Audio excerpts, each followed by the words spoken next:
सावधान भक्तों, अगर 30 जुलाई से 28 अगस्त तक चलने वाले सावन के पवित्र महीने में आप भी भगवान शिव की पूजा करने वाले हैं तो इस वीडियो को एक बार पूरा जरूर सुनिए। महिलाएं, पुरुष, सुहागिन, कुंवारी कन्याएं सभी कान खोलकर सुन लें। अक्सर लोग कहते हैं हम तो रोज मंदिर जाते हैं, शिवलिंग पर जल भी चढ़ाते हैं, व्रत भी रखते हैं, फिर भी मन की इच्छा पूरी क्यों नहीं होती? इसका उत्तर किसी एक उपाय में नहीं बल्कि हमारी दिनचर्या और आचरण में भी छिपा हो सकता है। धार्मिक परंपराओं में सावन को भगवान शिव की आराधना का विशेष समय माना गया है। इसीलिए इस पूरे महीने श्रद्धा, संयम और सात्विक जीवन पर विशेष जोर दिया जाता है। कई बार पूजा तो पूरी श्रद्धा से होती है, लेकिन कुछ ऐसी आदतें भी साथ चलती रहती हैं जिनसे बचने की सलाह दी जाती है। आज के इस वीडियो में हम जानेंगे ऐसे 5 काम जिन्हें सावन के पूरे महीने न करने की परंपरागत सलाह दी जाती है। लेकिन सबसे पहले मैं आपसे एक छोटी सी बात पूछना चाहता हूं कि आपने कभी सोचा है कि भगवान शिव ने स्वयं इतना सरल जीवन क्यों अपनाया? क्यों वे महलों में नहीं बल्कि कैलाश पर्वत पर विराजमान हैं? क्यों उन्हें भोलेनाथ कहा जाता है? इसका एक संदेश है सरलता, संयम और सच्ची भक्ति। सावन का महीना हमें यही सिखाता है कि केवल पूजा करना ही पर्याप्त नहीं बल्कि अपने विचार, व्यवहार और जीवन को भी बेहतर बनाने का प्रयास करना चाहिए। इसीलिए इस वीडियो में बताई गई बातें किसी को डराने के लिए नहीं बल्कि सावन के महत्व को समझने और श्रद्धा के साथ उसका पालन करने के लिए। और ध्यान रखिए, 5वीं बात ऐसी है जिसे बहुत से लोग छोटी बात समझकर अनदेखा कर देते हैं, जबकि कई धार्मिक मान्यताओं में उससे बचने की सलाह दी जाती है। इसलिए वीडियो को अंत तक जरूर देखिए। तो आइए बिना किसी देरी के जानते हैं सावन के पहले नियम के बारे में। भक्तों, वर्ष 2026 में सावन का पावन महीना 30 जुलाई दिन गुरुवार से प्रारंभ होकर 28 अगस्त तक रहेगा। ये महीना भगवान शिवजी और माता पार्वती की उपासना के लिए अत्यंत शुभ और मंगलकारी माना जाता है। इस वर्ष सावन के दौरान कुल 4 सोमवार व्रत पड़ रहे हैं जिनका विशेष धार्मिक महत्व है। पहला सावन सोमवार व्रत 3 अगस्त को मनाया जाएगा, दूसरा सोमवार 10 अगस्त को, तीसरा 17 अगस्त को और सावन का चौथा तथा अंतिम सोमवार व्रत 20 अगस्त को होगा। सावन का समापन 28 अगस्त 2026 को हो रहा है, जो कि रक्षाबंधन का पर्व है। इसी दिन बहनें अपने भाइयों की कलाई पर रक्षा सूत्र यानी राखी बांधकर भाई बहन के अटूट प्रेम और विश्वास के त्योहार को मनाएंगी। सावन का पहला दिन यानी 30 जुलाई भगवान श्री हरि विष्णु की कृपा प्राप्ति के लिए भी बहुत दुर्लभ और शुभ संयोग लेकर आ रहा है। पौराणिक मान्यताओं के अनुसार सावन के पूरे महीने में शिव भक्त शिवलिंग पर जल और बेलपत्र अर्पित करके सुख, समृद्धि, सौभाग्य और दीर्घायु का आशीर्वाद प्राप्त करते हैं। ये समय सुहागिन महिलाओं के लिए अखंड सौभाग्य के नियमों का पालन करने और मंगला गौरी व्रत के माध्यम से पति की उन्नति की कामना करने के लिए सबसे बेहतर माना गया है। अतः 30 जुलाई से शुरू होने वाले इस पवित्र माह में श्रद्धा, नियम और पूर्ण सात्विकता के साथ महादेव की शरण में जाकर कोई भी भक्त अपनी हर मनोकामना पूरी कर सकता है। सावन का महीना कोई साधारण महीना नहीं है। ये ब्रह्मांड के रचयिता, पालनकर्ता और संहारक साक्षात देवों के देव महादेव का काल है। हमारे हिंदू पंचांग के अनुसार जब भगवान विष्णु आषाढ़ मास की देवश्रेणी एकादशी को 4 महीनों के लिए योग निद्रा में चले जाते हैं और पाताल लोक की ओर प्रस्थान करते हैं, तब पूरी सृष्टि पर एक पल के लिए अंधकार छाने लगता है। उस समय ब्रह्मांड को विनाश से बचाने के लिए महादेव स्वयं इस सृष्टि का पूरा कार्यभार अपने हाथों में लेते हैं। इस साल सावन की शुरुआत एक बेहद अद्भुत, दुर्लभ और तांत्रिक संयोग के साथ हो रही है। इस बार जितने भी सावन सोमवार PRH रहे हैं वे सभी अपने आप में तंत्र मंत्र और अघोर शक्तियों को समेटे हुए हैं। शास्त्रों में लिखा है कि सावन के सोमवार का व्रत रखने से इंसान के 7 जन्मों के संचित पाप भस्म हो जाते हैं। जो कुंवारी कन्याएं इस व्रत को रखती हैं तो उनकी कुंडली के सारे ग्रह दोष शांत हो जाते हैं और उन्हें साक्षात शिव जैसा ही वर प्राप्त होता है। जो विवाहित महिलाएं इसे रखती हैं तो उनके सुहाग पर आने वाली अकाल मृत्यु और यमराज की छाया भी दूर भाग जाती है। लेकिन याद रखिए, सावन सोमवार की पूजा जितनी सरल और मनमोहक दिखती है, इसके अदृश्य नियम उतने ही करें खतरनाक और भयानक है। यदि कोई व्यक्ति बिना नियमों को जाने केवल समाज को दिखाने के लिए या अहंकार में ये व्रत रखता है तो उसे पुण्य की जगह महादेव के तीसरे नेत्र के क्रोध का सामना करना PRH सकता है। शिवलिंग पर जल चढ़ाने का वो भयानक सच जो कोई नहीं बताता। जब हम सावन के महीने में शिव मंदिर जाते हैं तो हमारी आदत होती है कि हम जल का लोटा लेकर सीधे शिवलिंग की तरफ द्वार पड़ते हैं। लेकिन यहीं पर लोग अपने जीवन की सबसे बड़ी आत्मघाती और विनाशकारी गलती कर बैठते हैं। बहुत से लोग मंदिर के अंदर बने नल, कुएं या शिवालय के प्रांगण में लगे हुए वाटर फिल्टर से ही जल भर लेते हैं और उसे शिवजी पर चढ़ा देते हैं। शास्त्रों के अनुसार यह घोर अपराध और वर्जित कर्म माना गया है, जिसे पराया जल या चोरी का जल कहा जाता है।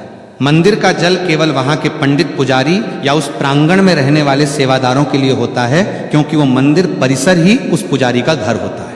यदि आपका घर मंदिर की सीमा से बाहर है तो आपको हमेशा अपने घर की रसोई से, अपने घर के मटके या शुद्ध जल पात्र से तांबे, चांदी या पीतल के लोटे में जल भरकर ही मंदिर जाना चाहिए।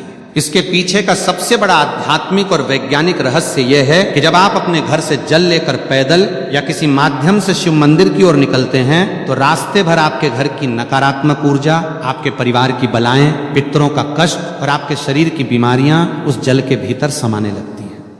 वो जल आपके सारे कष्टों को अपने भीतर सोख लेता है। जब आप उस जल को शिवलिंग पर अर्पित करते हैं तो महादेव आपके उन कष्टों को स्वीकार करके उन्हें अपने गले के विष की तरह भस्म कर देते हैं।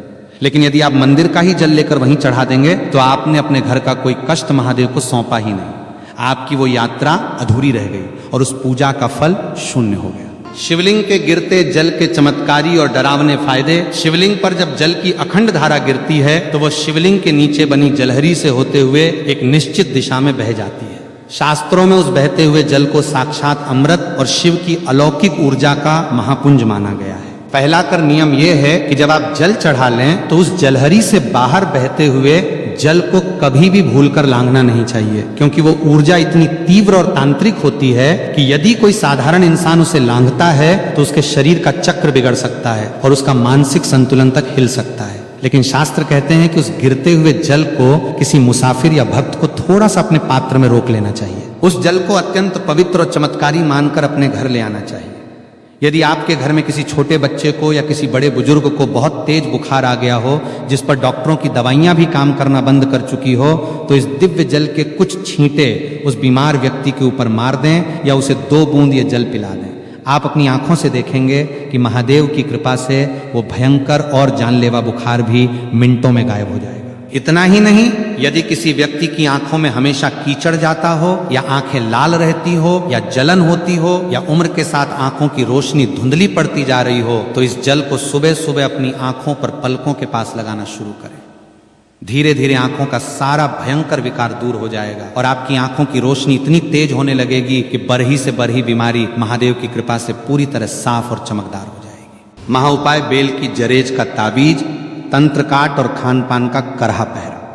अब हम बात करेंगे कि घर के आंगन में जल छिड़कने का भयंकर तांत्रिक रहस्य शिवलिंग से लाए गए उस बचे हुए जल को केवल पीना ही नहीं है, बल्कि इसका एक ऐसा प्रयोग है जो बड़े बड़े तांत्रिकों के होश उड़ देता है।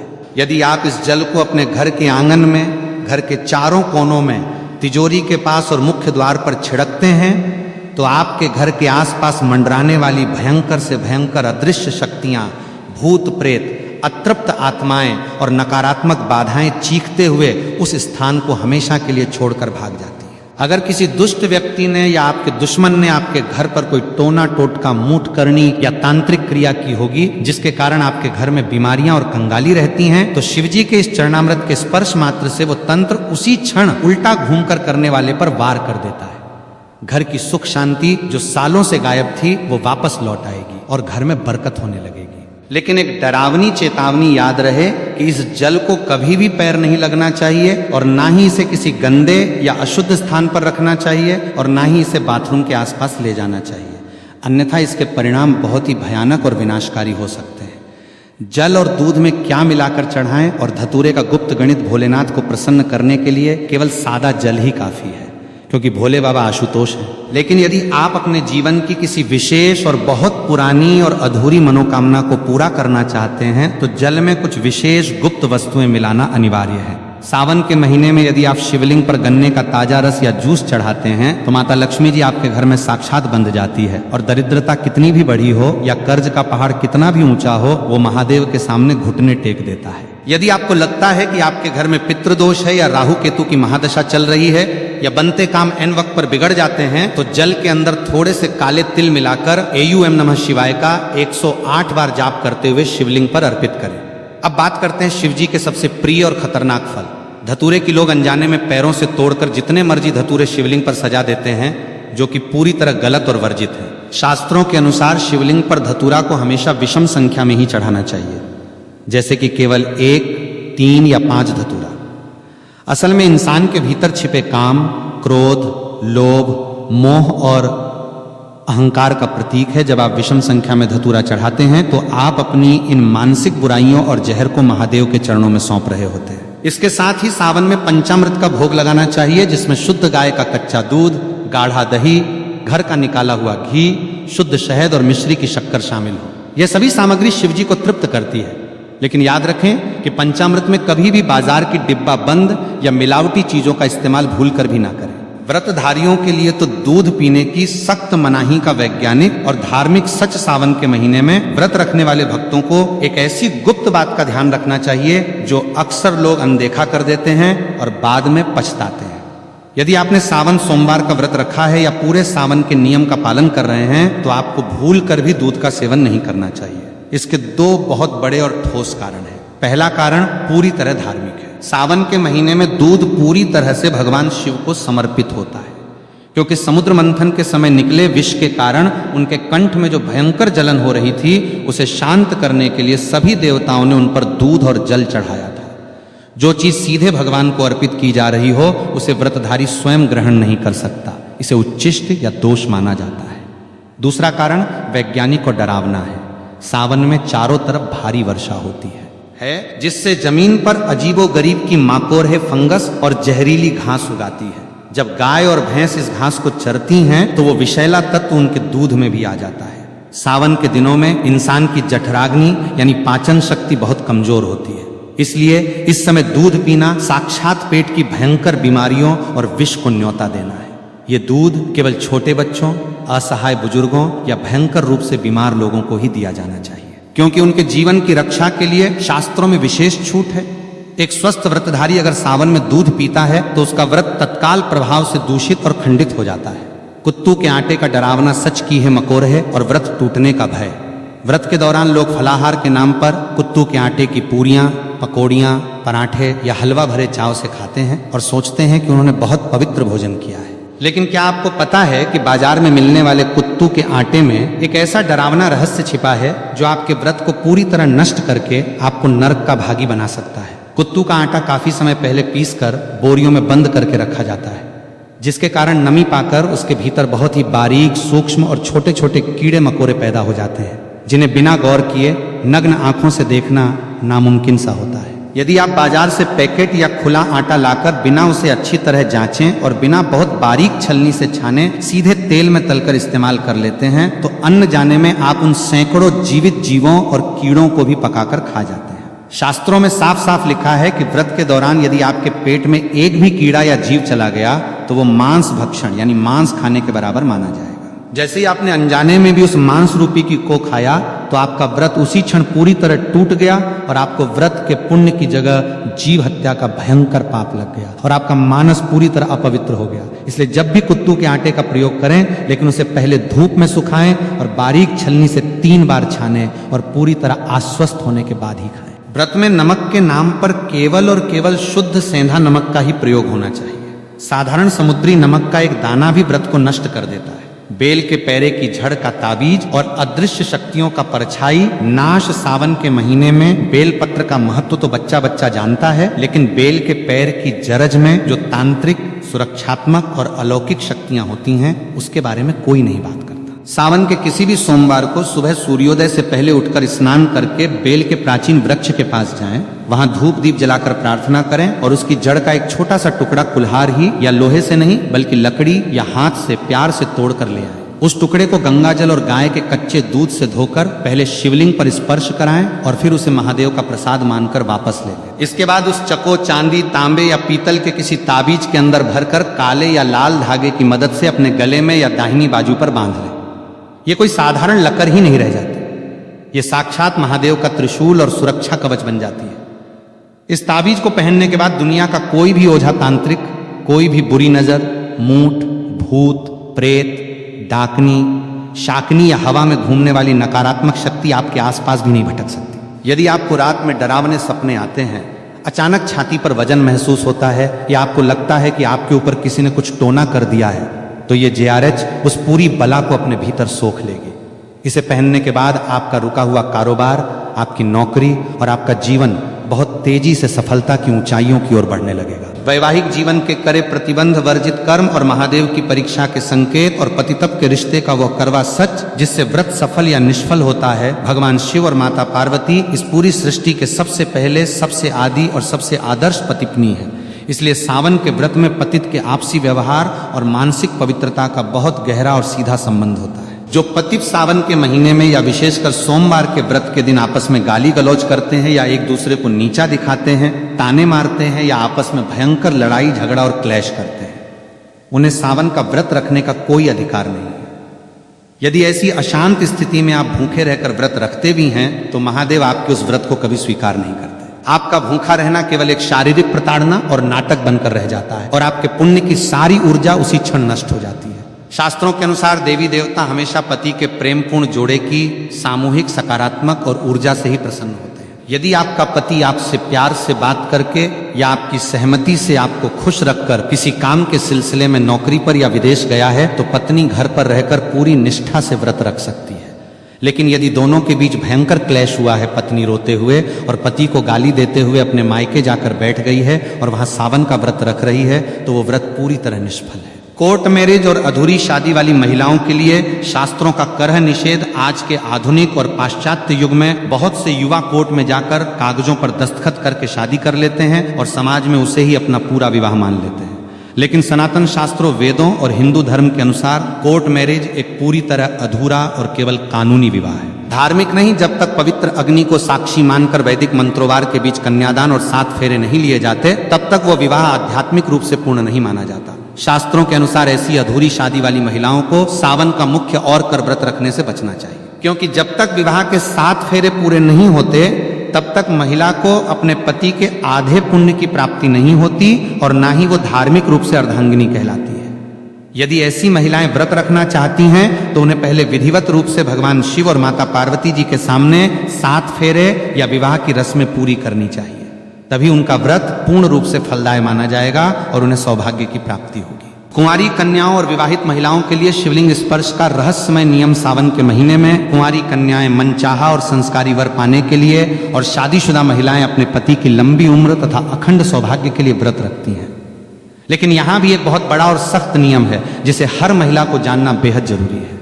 कुंवारी कन्याओं को पूजा करते समय भूलकर भी शिवलिंग का सीधा स्पर्श नहीं करना चाहिए। इसके पीछे का रहस्य बहुत ही गहरा है। शिवलिंग साक्षात महादेव की निराकार, अनंत और अत्यंत तीव्र ऊर्जा का केंद्र है। कुंवारी कन्याओं का शरीर और उनकी आंतरिक ऊर्जा इस तीव्र ब्रह्मांडीय प्रभाव को सीधे संभालने के लिए तैयार नहीं होती, जिससे उनके जीवन में अनजाने में मानसिक अशांति या स्वास्थ्य संबंधी समस्याएं आ सकती हैं। कुंवारी कन्याओं को हमेशा माता पार्वती की मूर्ति या शिवलिंग के नीचे बनी जलहरी का स्पर्श करना चाहिए और दूर से ही जल अर्पित करना चाहिए।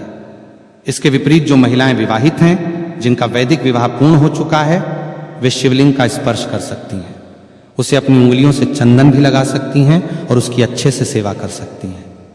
इन नियमों का पालन न करने से पुण्य की जगह दोष लग जाता है। सावन में मिलने वाले वो डरावने संकेत जो बताते हैं कि महादेव आपसे प्रसन्न है, जब आप पूरी निष्ठा कर नियमों और शुद्ध अंतःकरण के साथ सावन का व्रत रखते हैं तो महादेव आपकी परीक्षा भी लेते हैं और साथ ही साथ आपको कुछ ऐसे दिव्य और अलौकिक संकेत देते हैं जिन्हें देखकर कोई भी साधारण इंसान डर के मारे कांप उठेगा। यदि सावन के महीने में अचानक आपके घर के भीतर बेडरूम में या आंगन में कोई चमकीला काला नाग दिखाई दे या नाग नागिन का जोरा मस्ती करता हुआ दिखे तो घबराकर चीखे मत, भागे मत और ना ही किसी लाठी से उसे कोई नुकसान पहुंचाए।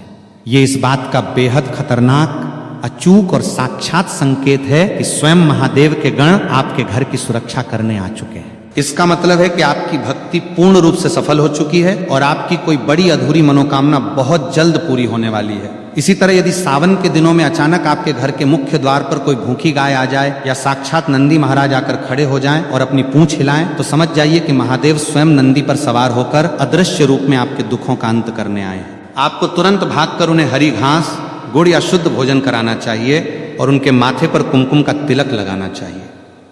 सावन के महीने में किसी प्राचीन शिव मंदिर के भीतर अचानक दीवार पर छिपकली का रेंगते हुए या आपके सामने गिरते हुए दिखना भी बहुत ही दुर्लभ और शुभ संकेत माना जाता है। यह अचानक होने वाले धन, आगमन और कर्ज मुक्ति का अचूक प्रतीक है। भीमराज और काली मधुमक्खी का रहस्यमय और तांत्रिक आगमन सावन के महीने में कई बार हमारे घरों में काले रंग का एक बरहा सा उड़ने वाला जीव आता है, जिसे ग्रामीण भाषा में कुछ लोग भीमराज कहते हैं या काली परही मधुमक्खी यानी भंवरा कहते हैं। इसकी गूंज बहुत तेज होती है। यदि ये जीव अचानक आपके घर में आकर कानों के पास गूंजने लगे या आपके पूजा घर में रखे दीपक के आसपास चक्कर काटने लगे तो डर कर उसे मारे नहीं। यह साक्षात माता दुर्गा के ब्राह्मणी रूप के आगमन का संकेत है। शास्त्रों में भंवररे और काली मधुमक्खी को माता ब्राहरी और मां दुर्गा का दूत माना गया है। इसका घर में आना इस बात का अकाट्य प्रमाण है कि आपके घर पर जो भी भयंकर तंत्र मंत्र, मूठ, नजर दोष या अलावला मंडरा रही थी, उसे माता दुर्गा के दूतों ने स्वयं भस्म कर दिया है और अब आपके घर में सुख, समृद्धि, वैभव और असीम शांति का वास होने वाला है। महादेव को 56 भोग या सोने चांदी के बर्तनों की आवश्यकता नहीं है। वे तो केवल सच्चे भाव और जल के भूखे हैं। लेकिन जब आप अपनी श्रद्धा से उन्हें भोग लगाते हैं तो आपको शास्त्रों में लिखी सही विधि का पता होना चाहिए। सावन में शिवजी को कभी भी बाजार की मिलावटी, केमिकल युक्त या खोए की कृत्रिम मिठाइयों का भोग न लगाएं। यदि आप बर्फी का भोग लगाना चाहते हैं तो वो घर पर शुद्ध दूध से बनी खोए की होनी चाहिए और भूलकर भी उसमें चांदी का वर्क नहीं लगा होना चाहिए, क्योंकि चांदी का वर्क बनाने की प्रक्रिया में कई बार अशुद्ध और वर्जित चीजों का प्रयोग होता है जो महादेव को क्रोध